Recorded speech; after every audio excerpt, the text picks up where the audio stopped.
All right, well, good afternoon, everybody. Let me just thank you guys for coming. I know we're starting just a few minutes early, but we want to keep all these folks rolling down here. Just got a briefing and obviously been looking at some of the damage on the ground. I can confirm that this was an EF3 tornado, 140 to 150 mile an hour winds. It dropped down to EF2 in other parts of the county, but obviously right here it was an EF3. We have a tremendous amount of resources on the ground. I just want to thank a few folks, obviously Director Stallings and the GEMA folks, the Department of Public Safety. We've had troopers here helping, obviously with traffic control, but also helping the sheriff and his team be able to cover their calls. We've had troopers on the ground to help with potential looting and other things that happen in these type of events. The Department of Transportation, Department of Natural Resources, and the Georgia Forestry Commission have been helping their chainsaw strike force teams, a lot of other resources on the ground. We had a lot of roads we had to clear, and they've been doing a great job. I want to thank them for that. I want to thank the Army Corps engineers. I know their work is not over managing lake levels, obviously at West Point, and other local flooding issues that we are continuing to monitor. I want to thank just all the local and state elected officials that are here. Obviously, the legislators were in the last day of the legislative session, so the local delegation could not be with us today. Former Representative Randy Nix is here representing them, and I certainly appreciate his leadership and friendship.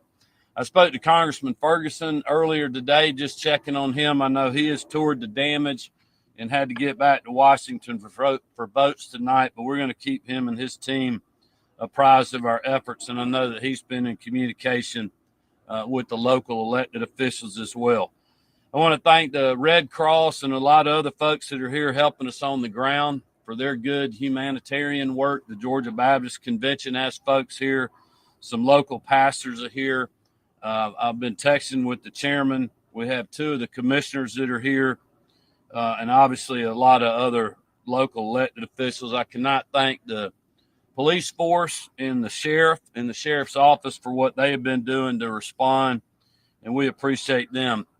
I'm probably telling you things that you already know, but 25 to 30 homes completely destroyed, approximately 100 others that were damaged, and this situation is continuing to evolve because of the flooding that we're dealing with from heavy rains today.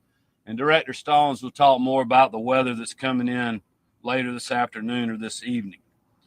We're going to continue working to clear roads, and then we'll come back to do more assessments and more cleanup. But our main priority is obviously clearing roads and getting routes cleared for the power companies. Highway 29 has been closed to non-emergency vehicles. And obviously we had a tremendous amount of rain here since Sunday, up to 12 inches. Director Stallings is going to give you an update on the West Point Lake release. Thankfully, which is a miracle when I think you view the damage that's all around us in the location we are, that we have not had a fatality. We thank the good Lord for that. We do have 5 individuals that are dealing with non-life-threatening injuries. Obviously, schools in Pike, Meriwether, Troup, and Spalding County were closed today. We'll continue to work with the school systems and monitor that. I just wanted to give you a quick update. Because of the weather, we couldn't get to Baldwin County and Milledgeville earlier this morning. We're going to be touring that site tomorrow. There's been a tremendous amount of cleanup over there already, so they're doing great over there. We did have some damage to the roof of a hospital and to the Emergency Operations Center, and there's further damage assessments that are underway. Thankfully, no reported injuries or fatalities in that part of the state, so we're continuing to be thankful for that. In Spalding County, due to heavy rainfall, we're having issues with the temporary dam as of this morning. But again, the Army Corps engineers as well as our state folks are immediately responding to that. And Director Stallings, again, will update that.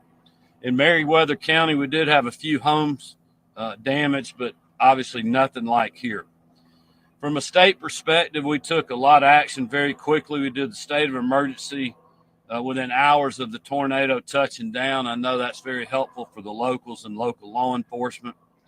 We have made all necessary state resources available to assist with the response and recovery, and we'll continue to have GEMA, Department of Public Safety, Georgia State Troopers, Department of Transportation, Natural Resources, game wardens who are also here with us today, and a lot of other folks on the ground, forestry and others.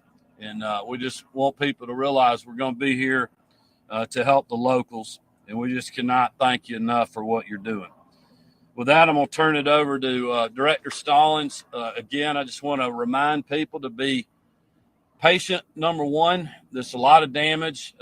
Thankfully, it's contained in a few small areas, so we're working very quickly, but also be weather aware tonight and just continue to be very cautious around these areas so we don't have further injuries from, any kind of construction debris, trees that may be leaning, not secured or fallen yet, and other things of that nature. So with that, I'll turn it over to Director Stallings. Then we're going to take some questions, and obviously we have a lot of local officials that are here with us that can help answer questions as well. Chris. Good afternoon.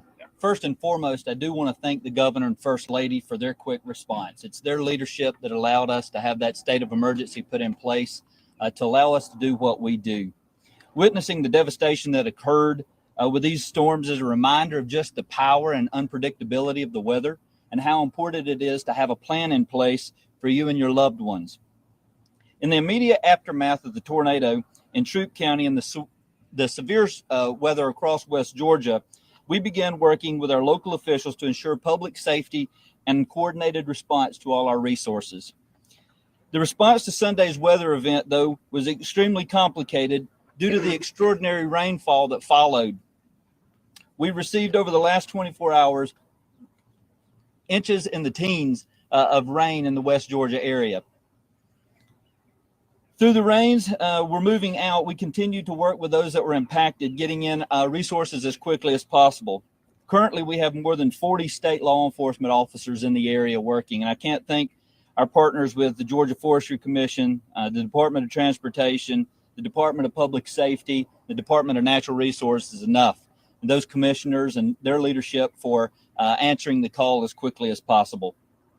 Initial damage assessments from the tornadoes are underway. Our partners with the National Weather Service are here, and they've begun those initial assessments, and so those reports will be coming out when they have those completed. Also, our team will begin preliminary damage assessments, and so we'll be looking into all the resources that it took to respond to an incident like this. The Red Cross currently has 2 shelters that are open, one here in Troup County at Point University Gym on Avenue D in West Point, and the second in Baldwin County at New Beginnings on Southside Drive in Milledgeville for those that are displaced. We're asking the public to stay clear of the damaged areas and roadways in order for us to respond. As the governor said, patience is going to be the watchword. As you've seen this devastation, I know folks want to get back to their homes and find their items that they've lost and see the destruction. But at the same time, with these power companies out here, there's a lot of live wires. There are gas mains that still need to be protected. There are a lot of things. So there are going to be a lot of law enforcement. If you do have to come back to the area, please, if you do, have an ID with you so that we can confirm that this is where you reside. We don't want just anyone roaming through the area. We care about your stuff like you do. Additionally, there are roadways and bridges that are flooded or currently near flooding conditions. So if you see a flooded roadway, please turn around. Don't try to cross it. Don't attempt to cross a roadway where there's running water. 2 feet of water can sweep away a full-size SUV. So make sure you are wise to that. And lastly, please continue to monitor your local radio stations and your trusted news sources for following updates. As the governor mentioned, the Army Corps of Engineers has opened all 6 gates at West Point to try to control the water. We do have a rising level from the inundation from the rain into the spillways. And then, as he mentioned, the dam that was breached, and there was some confusion with the dam felling or water going over the top of a temporary dam. And so in Spalding County at the reservoir, there is a temporary dam for some remodeling that was being done on the existing dam. And so that dam did have some water go over the top. It has not failed, but there is some flooding in that area. But as we mentioned, there's a lot of roadways that are underwater. If you see swift moving water up around bridges, don't take your chances. Until it's been inspected by engineers, we're not going to be crossing them. And I'll highlight one further thing before I give it back to the governor, is that if a bridge is closed, it can't be open until it's been inspected. Give us patience. It takes a lot of time. There are a lot more bridges than we have inspectors. And so as we get those teams out there to do those inspections, we want you to be able to get back into your homes as quickly as possible, but we want you to do it as safely as possible. With that, I'll turn it back over to the governor, and then we'll take questions from there. Thank you, sir. Well, thanks, Chris. In closing, just on behalf of Marty and the family, we are just so thankful that there was no loss of life here. We're very lucky when you look at this devastation, and certainly want to offer our thoughts and prayers to the people of Mississippi. I communicated with Governor Reeves after the storm. I know it's a devastating storm that they're following over there, and we're certainly very lucky, and thank God for that. With that, we'll open it up for questions for Richard. Have you reached out to the federal government yet to see if they're going to have a federal? Well, we've definitely been in touch with our federal partners. I think the federal, we're continuing to assess. I'll let Director Stallings give you an update on that. I mean, look, our first priority is we need to get people's power back on. We need to make sure people are okay. We need to make sure they have water and they have food. It's going to take us a little while to assess to figure out, what kind of federal declaration, if any, we would have. Do you have anything? So we have been in contact with our federal partners. The biggest thing to remember is right now we're in search and rescue and life saving. So those preliminary damage assessments, yes, that money is important, but it's secondary to safety right now. As we mentioned earlier, there's some more rain coming into the area tonight, possibly 2 to 3 inches. So we're trying to do everything we can to make sure we've got folks in shelters. We've got folks out of harm's way. So once we get those missions accomplished, then we'll start moving into the financial piece. Governor, this is for you and Mrs. Kemp. Y'all tore the house down the hill just the other side of the church. And I know, first I'd like to get your thoughts on what you saw as you walked through this devastation. But I'd also like to get Ms. Kemp's thoughts. You, the family, are one of the victims.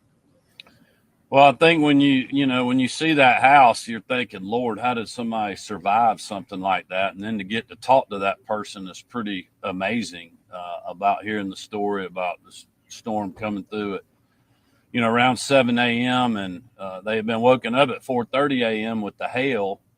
And then the storm hit so quickly and had to have people help her get out of the house. It's just a miracle that no one was killed. And we remembered meeting her. Marty did. So I met her at the Kia plant, actually in the restroom. And so I remembered her, and that was her mom's home. So it's a miracle that she came out of it, but she's doing well. Do they have, apparently, have they trained together through respective cities and also do they have communication? Because sometimes when Opelika had different one enough, and that threatened us for a while. But it seems like everything is single. Well, I would say as far as our communications go, we've had great communications between our team and the locals. But, I mean, we literally were here right after the storm. I mean, I was texting with the sheriff shortly after the storm. I know Colonel Wright and the State Patrol was in communications with the Sheriff's Department. He was telling me we had people on the ground here. And so I think we've had a great, state local response. And we do have some of our federal partners here today from the Weather Service and obviously the Corps engineers, and we appreciate them. All right. Thank you all. Appreciate it. Thank you, sir. Appreciate it. We will. Thank you, Frank. Thank you.